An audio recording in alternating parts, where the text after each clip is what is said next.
Ça fait presque un an que j'utilise ce Galaxy S24 Ultra de Samsung, il est sorti en janvier 2024 et à l'époque je lui avais mis un 9 sur 10. Mais avec un an de recul, forcément j'ai pu me rendre compte un peu plus en finesse de ses forces et de ses faiblesses, l'occasion évidemment de vous faire un petit retour d'expérience basé sur ma vie. On se disait que c'était un bon timing pour sortir cette vidéo parce que le S25 Ultra il approche, a priori il sort en janvier 2025 et donc on peut se demander si son prédécesseur vaut toujours le coup aujourd'hui, voir si le S24 Ultra ne serait pas plus intéressant que le S25 Ultra du fait qu'il baisse de prix. Mais ça, on en reparle en fin de vidéo. Je vais pas revenir sur l'esthétique du smartphone, ça on en a parlé en long, en large, en travers, mais par contre, je veux vous parler de son utilisation au quotidien pendant presque un an. Et c'est là où il va être intéressant de parler à la fois de la taille et du poids du smartphone, mais surtout des angles. Pour vous dire, moi à titre personnel, j'aime beaucoup le look de ce S24 Ultra, il a du caractère, il y a une identité qui est marquée, moi ça me plaît. Mais malgré tout ça, ce côté très anguleux, hein, vraiment vous voyez les coins très pointus, ben à la longue, mine de rien, ça épouse pas parfaitement je trouve le creux de la main, et parfois je trouve que ça générait un petit inconfort au niveau de la paume, hein, pile dans cette zone là, voilà. C'est un petit détail, mais ça joue quand même surtout au quotidien. Et je pense que je m'en plaindrais moins si le téléphone n'était pas aussi grand et lourd. Mais bon, là on est quand même sur un beau bébé et quand on le tient à une main, à la longue, ça peut fatiguer. Après, c'est pas vraiment une critique que je peux retenir à l'égard de Samsung parce que, a priori, quand on achète un Galaxy S Ultra, on sait à quoi s'attendre. Et si ça peut vous rassurer pour les personnes qui voudraient mettre ça dans la poche d'un jean, pour peu que la poche soit assez grande,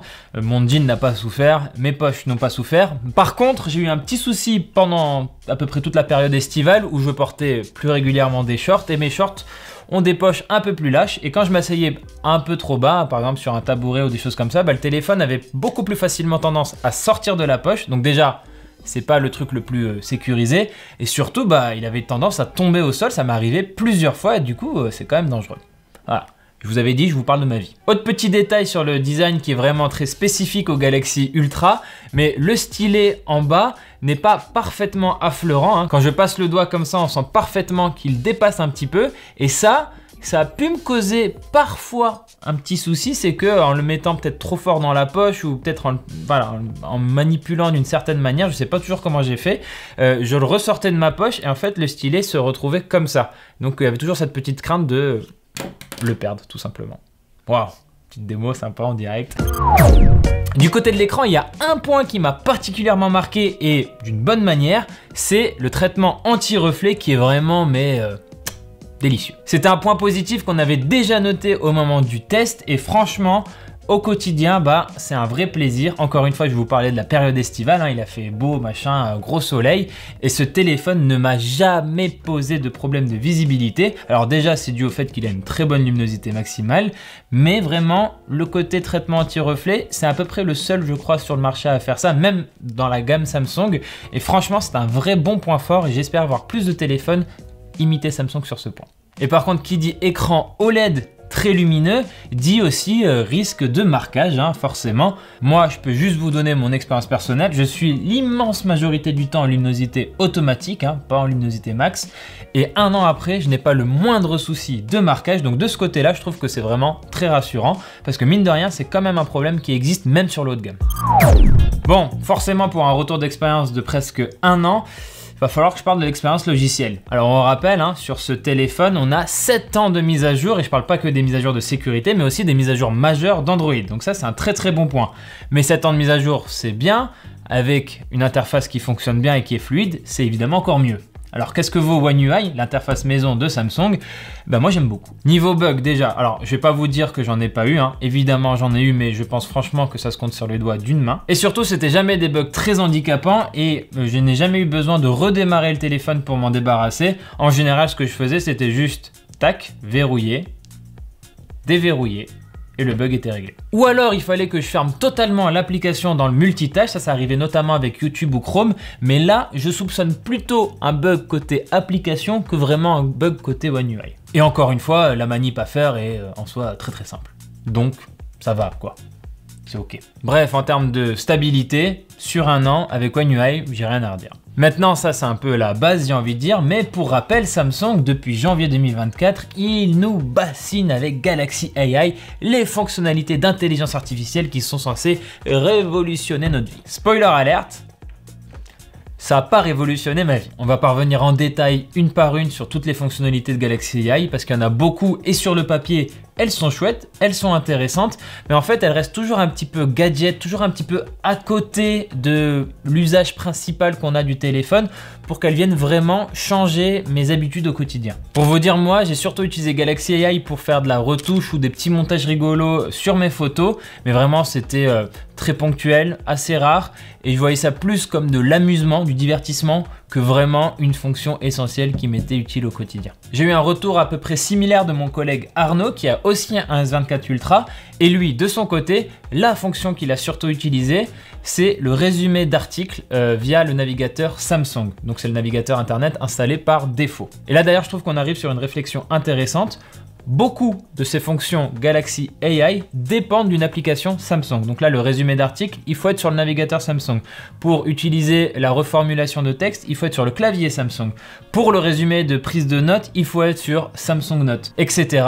etc. Et évidemment, c'est une stratégie assez logique de la part de Samsung. C'est ce qu'on appelle un écosystème. Samsung a des outils et veut les pousser en avant. Sauf qu'on est sur Android et sur Android, bah, il y a Google et la présence de Google, elle est particulièrement forte. Et c'est notamment mon cas. Le clavier, j'utilise Gboard. Le navigateur internet, j'utilise Chrome. Pour la prise de notes, j'utilise Google Keep. C'est discutable, vous pouvez me critiquer, c'est mon choix, etc. Voilà, évidemment, c'est pas parfait. Mais je suis sûr que je ne suis pas le seul dans ce cas-là, d'autant plus que sur Android, bah forcément, comparé à iOS, on peut changer de marque beaucoup plus facilement. Et du coup, pour avoir des outils qui marchent de Samsung au Pixel, au OnePlus, au Xiaomi, au Honor, bah on a tendance à utiliser les outils Google qu'on retrouve très facilement sur toutes ces marques-là. D'ailleurs, c'est un débat que j'ai eu avec Arnaud. Lui, il me dit que la plupart des gens, quand ils sont sur Samsung, en fait, ils restent sur les outils Samsung, ils s'embêtent pas à aller installer ou à aller paramétrer les outils de Google. Moi, je pense quand même qu'on est plutôt sur du moitié-moitié. Du coup, je suis curieux de savoir ce que vous en pensez. Si vous avez un smartphone Samsung ou si vous en avez eu un, dites-moi, est-ce que vous restez juste sur les outils par défaut Samsung ou est-ce que quand même vous allez chez Google? Mais bon, par contre, avec Arnaud, on était d'accord. Galaxy AI, voilà, ça reste un petit gadget, ça reste intéressant dans l'idée, dans la projection, dans ce que ça peut apporter peut-être dans quelques années, mais là tout de suite on se demande encore un petit peu comment on peut l'intégrer dans nos quotidiens. Mais là, c'est bien beau que j'ai un collègue qui soit d'accord avec moi, mais je tiens à préciser aussi que quand on fait des lives matinaux sur notre chaîne Twitch, dans le chat, beaucoup de gens me disent à peu près la même chose aussi. Du coup, dites-moi, vous, public de YouTube, par rapport à Twitch, est-ce que vous êtes aussi d'accord ou est-ce que parmi vous, il y en a qui sont non, les fonctions IA, notamment Galaxy AI, ça a changé ma vie. Il est temps maintenant de passer à ce qui est sans doute la qualité première de ce smartphone, c'est la polyvalence photo. Et j'insiste, je ne parle pas que de la qualité globale photo, je parle bien de la polyvalence photo. C'est important. Parce qu'à plus de 1000 €, encore heureux que les smartphones soient bons en photo, c'est quand même la moindre des choses. Ce que j'aime beaucoup sur ce smartphone-là, c'est qu'en fait, quand j'ai envie de prendre quelque chose en photo, j'ai plein de choix à disposition. Je fais l'ultra grand angle, je fais le x1, je fais le x3, je fais le x5 et je fais jusqu'au x10. Et à la fin, j'ai juste à faire mon marché parce que j'ai 5 focales différentes, 5 photos de bonne qualité et je n'ai plus qu'à choisir. J'ai l'embarras du choix sans trop de compromis. Bref, tout ça pour vous dire que je me suis jamais vraiment senti limité en photo avec ce smartphone et à aucun moment ou presque, je me suis dit tiens, là, j'aurais bien aimé avoir un autre tel. Et pourquoi je vous dis presque ? Eh ben, j'ai deux exemples en tête. Le premier, c'est quand j'ai fait le comparatif photo entre ce S24 Ultra et le Huawei Pura 70 Ultra. Alors, un smartphone Huawei, moi, je pourrais pas l'utiliser au quotidien, il manque trop de choses et je vous ai dit, en plus, moi, j'utilise beaucoup l'écosystème Google. Mais par contre, la qualité photo du téléphone Huawei en face, c'était quelque chose. Et d'ailleurs, vous êtes d'accord avec moi parce que pendant le vote à l'aveugle que j'avais organisé à l'époque, eh ben, vous aviez largement mis Huawei en vainqueur face au Samsung. Et deuxième exemple, il est très personnel, mais c'est sur les photos portraits. Si le Galaxy S24 Ultra, il est vraiment très bon, j'ai techniquement pas grand chose à lui reprocher. La patte des pixels sur les photos portraits me plaît plus. Il y a un truc, je sais pas, il y a un truc qui marche mieux chez moi avec les photos portraits pixels. Et dans ces cas-là, je me dis, ah, là, un petit pixel, j'aimerais bien. Voilà, c'est mes deux petits exemples, mais globalement, en photo, ce téléphone, en polyvalence photo, c'est une tuerie. Alors évidemment, sur un retour longue durée pour un smartphone, il y a un point qui est particulièrement intéressant à comparer par rapport au test, qui est forcément sur un beaucoup plus court terme, on n'a pas assez de recul sur le vieillissement de la batterie. Au bout d'un an, au contraire, on commence à se faire une idée. Et ben pour le résumer assez rapidement, ce téléphone en termes de batterie, parfois il m'a fait quelques dingueries inquiétantes, mais l'immense majorité des cas, il m'a bien satisfait. Je vais commencer par les points négatifs. Parfois, c'est surtout quand je fais de la vidéo ou beaucoup de photos, ou que je traîne un peu trop sur TikTok ou Instagram, ce genre d'applications qui consomment rapidement de la batterie, et ben dans ces cas-là, des fois le niveau de batterie fond comme neige au soleil. Mais vraiment une vitesse qui me surprend, au point où je me suis dit, à quelques reprises, et ben mince, il est déjà en train de vieillir drastiquement ce téléphone, est-ce que j'ai fait quelque chose de mal ou je ne sais quoi et tout. Et je m'inquiétais, et puis paf, au bout de 2-3 jours comme ça de mince, le téléphone me fait des bizarreries, et ben hop, ça reprenait un cours normal, et parfois même, il redevenait impressionnant alors que j'étais j'ai pas un usage si différent d'un jour à l'autre et tout. Et la plupart du temps, d'ailleurs, il me fait toute la journée sans problème, que je l'utilise à fond ou pas du tout. Et pour aller encore plus loin dans les points positifs, il y a plein de fois où week-end chill à la maison, alors j'utilise quand même le téléphone, mais je fais pas non plus trop de trucs avec et tout, et ben je le charge même pas la nuit, et il me fait du samedi matin au dimanche soir. Alors je vais au dimanche soir jusqu'à 3 à 4%, c'est pas recommandé, hein, mais jusqu'à 3 ou 4%, et il est 18 h le dimanche, alors que je l'ai pas branché depuis le samedi matin. Pour moi, ça, c'est rassurant. 2 jours en usage modéré, limité, un jour complet, même en usage actif, pour moi, c'est solide. Et d'ailleurs, sur cette partie globale côté batterie, il y a une option que j'apprécie particulièrement sur les Galaxy S, c'est l'économiseur de batterie, activable depuis les paramètres rapides, et qui n'est pas trop brutal sur le Galaxy S Ultra, contrairement à Galaxy A par exemple, où je vois en fait on peut plus faire grand chose avec le téléphone. Là, l'économiseur de batterie, il va aller chercher des petits détails ici et là, et notamment brider la luminosité maximale, limiter le taux de rafraîchissement, ne pas trop solliciter tout ce qui est GPS ou ce genre de choses. Et du coup, ça permet de préserver une utilisation assez normale du smartphone, tout en essayant d'aller chercher plus d'autonomie, et ça c'est vachement pratique pour moi en salon par exemple, ou quand je suis en touriste aussi tout simplement et que je prends plein de photos et de vidéos de la ville, mais notamment en salon, hein. CES, MWC, IFA, on y va sur les photos, je suis à plus de 1000 photos en quelques jours, j'ai besoin d'économiseur de batterie. Évidemment, pour un retour longue durée, je dois dire un petit mot sur les performances, mais il faut quand même savoir que je suis pas du tout un joueur invétéré sur mobile, même si ça m'arrive évidemment de lancer un petit jeu ou deux. Et j'ai pu remarquer dans certaines situations que quand le jeu n'est pas très bien développé pour le smartphone, le téléphone il a rapidement du mal à tenir la cadence en termes de chauffe. Ça peut chauffer très très vite. Alors ça part après relativement vite aussi, mais des fois j'ai eu un petit peu peur. Je crois que ça m'est quand même plus arrivé en été quand il faisait chaud. Donc ça m'a inquiété parfois, mais globalement ça allait quand même la plupart du temps. Gardez juste ça en tête. Mais si on met la chauffe de côté, en termes de performance, Snapdragon 8 Gen 3... rien à redire, hein. C'est bien, c'est très très bien, c'est très bien. Bon, qu'est-ce qu'on peut dire en conclusion? Eh bien, l'année dernière, on avait dit du S23 Ultra que c'était un peu la Rolls-Royce des smartphones. Et bien, cette année avec le S24 Ultra, on reste un peu dans cette même veine. Donc forcément, c'est une bonne chose, ça reste un smartphone qui est sans réelle frustration, hein. Ce que je vous ai dit en point négatif, franchement, globalement ça va. Et en même temps, quand je dis ça, c'est la même chose cette année.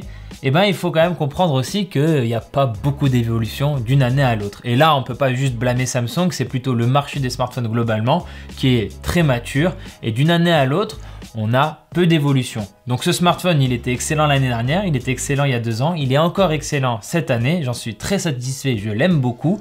Mais je ne peux pas vous dire non plus que j'ai des étoiles plein les yeux tellement je suis débordé par toutes les nouveautés qu'il me propose. Non, ça reste un smartphone haut de gamme qui répond à beaucoup d'exigences, mais encore heureux vu que son prix officiel est quand même largement au-dessus des 1000 €. Et du coup, forcément, ce retour d'expérience longue durée par rapport au S24 Ultra, il nous amène sur cette fameuse question, est-ce qu'il faut se précipiter à chaque fois sur la dernière génération de smartphones?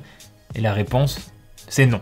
Il n'y a même pas trop de nuances à donner, c'est juste non. J'ai un collègue à la vidéo, il a acheté son S23 Ultra à 600 €, sans mécanisme particulier de bonus de reprise, programme de fidélité ou je ne sais quoi, juste purement et simplement un bon plan pour un S23 Ultra neuf sur un site d'e-commerce.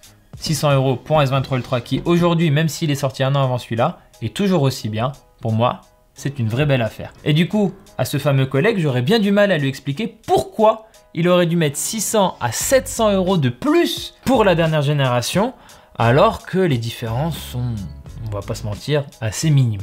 Et si je vous dis tout ça, c'est parce que, a priori, c'est ce qui va se passer avec ce S24 Ultra. Il va devenir particulièrement intéressant en termes de prix en 2025, quand le S25 Ultra sera sorti. À mon avis, sur ce beau bébé, vous aurez de très belles bonnes affaires à faire. Et à ce moment-là, il y aura beaucoup moins de raisons d'hésiter parce que vraiment, vous ferez une belle affaire. Je le répète, c'est un smartphone sans frustration.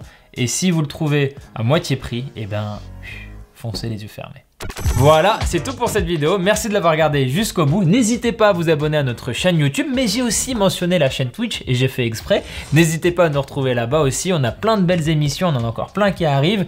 C'est trop cool. On est aussi sur tous les réseaux sociaux. Je vais pas tous les citer, mais ils sont dans la description. Je vous laisse aller regarder tout ça. Et en attendant, je vous retrouve très vite dans une prochaine vidéo sur Frandroid.